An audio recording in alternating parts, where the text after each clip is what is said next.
विजय times news channel देखे आप सभी दर्शकों का बहुत बहुत स्वागत है। मैं हूं रमनदीप कौर।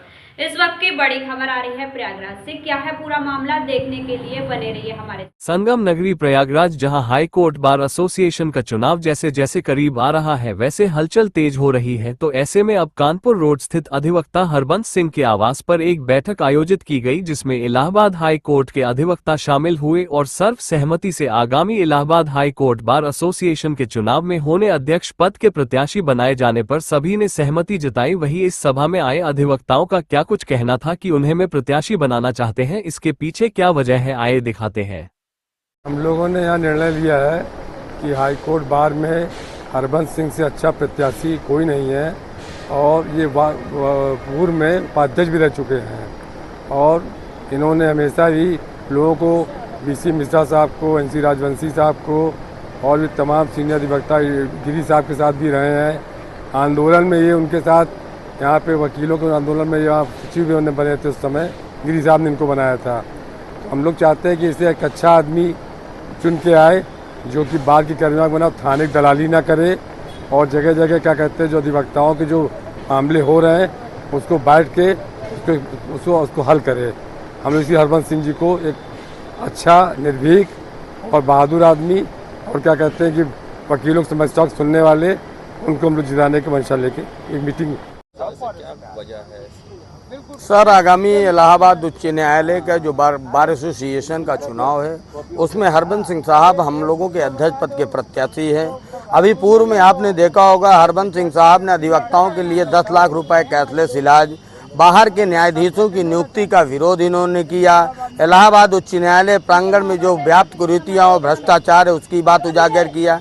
चैम्बर आवंटन न्यूनतम धनराशि के लिए आपने मुद्दा उठाया।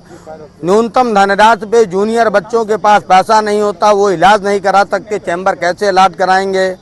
और जो लिस्टिंग की व्यवस्था बहुत बुरी और दयनीय स्थिति है। इलाहाबाद हाई कोर्ट उच्च न्यायालय का अधिवक्ता मीरा माँ के बच्चे की तरह टहल रहा है। न मुख्य न्यायाधीश पद महोदय हमारा सुन रहे, न हमारे बार एसोसिएशन के कार्यकारिणी हम लोगों के बारे में सोच रही है। इसलिए हम लोगों ने ऐसे व्यक्ति के व्यक्तित्व के धनी हरबंस सिंह साहब को चुनाव इसलिए लड़ाया है कि हम आम अधिवक्ता ये हैं, आम अधिवक्ता की समस्याओं को समझते हैं। जो जमीन से उठेगा, जमीनी व्यक्ति के व्यक्तियों के बारे में समझेगा, उनके कष्ट की बात उठाएगा। और मुझे ये पूरा विश्वास है हरबंस सिंह न थाने की दलाली करेंगे न न्यायाधीशों की दलाली करेंगे।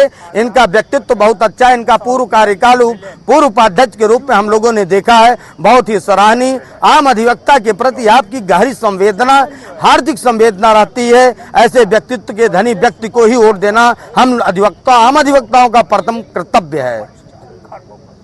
हमारे बुजुर्गों ने ये बताया था, जब हम लोग लगभग 300 साल गुलाम थे, हिंदुस्तान विदेशी शक्तियाँ यहाँ राज्य करती थी, तो हमारे आपके बीच के जो पूर्वज लोग थे अधिवक्ता, उन लोगों ने हमें आज़ादी दिलाई है। ये इतिहास बताता है, चाहे पंडित मोतीलाल जी रहे हो, पंडित जवाहरलाल रहे हो, पंडित महात्मा गांधी जी रहे हो, ऐसे सारे अधिवक्ता लोग थे जिन्होंने हमें आज़ादी दिलाई है।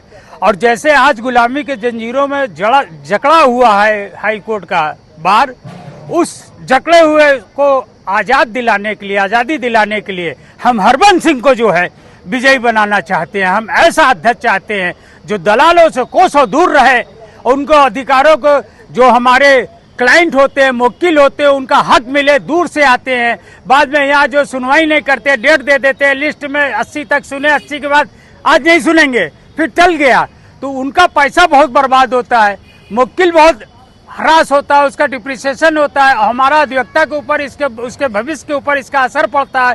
इन सब चीज़ों को दूर करने में ये सक्षम है हमारे हरबंस सिंह जी। इसलिए हम लोग सब लोगों ने एक स्वर से सोचा है कि हम इन्हें विजयी बनाएंगे। बार एसोसिएशन का चुनाव लड़ने का मेरा मुख्य मकसद और उद्देश्य केवल ये है कि बार एसोसिएशन को इतना मजबूत कर दिया जाए कि बार एसोसिएशन का हर सदस्य, हर अधिवक्ता न्यायालय के अंदर निर्भीक होकर कार्य करे।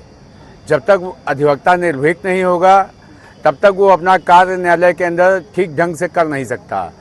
वकील निर्भीक हो, उसको पूरी बार एसोसिएशन की सुरक्षा मिले, उसको जो है 10 लाख का कैशलेस इलाज मिले, उच्च न्यायालय की जो कार्य प्रणाली है वो एक जैसी हो। ये ना हो कि हर न्यायालय का अलग अलग संविधान हो, अलग अलग कानून हो। और मेरा हमेशा ये मानना रहा है कि मजबूत अधिवक्ता ही मजबूत वादकारी को न्याय दिला सकता है। और मैं अध्यक्ष बनता हूँ तो मैं ये जो जजेस के कैंडिडेट हैं, शहर के ठेकेदारों मठाधीशों के कैंडिडेट हैं, इन लोगों को तो मैं पराजित करूँगा ही करूँगा और ऐसा महसूस कराऊँगा कि बार एसोसिएशन का हर सदस्य महसूस करे कि बार एसोसिएशन का अध्यक्ष वही है और उसको किसी तरह से कोई दिक्कत ना हो, कोई परेशानी ना हो और उसको हर तरह की सुरक्षा प्रदान हो। देश दुनिया की खबरों के लिए world media times news channel को सब्सक्राइब करें।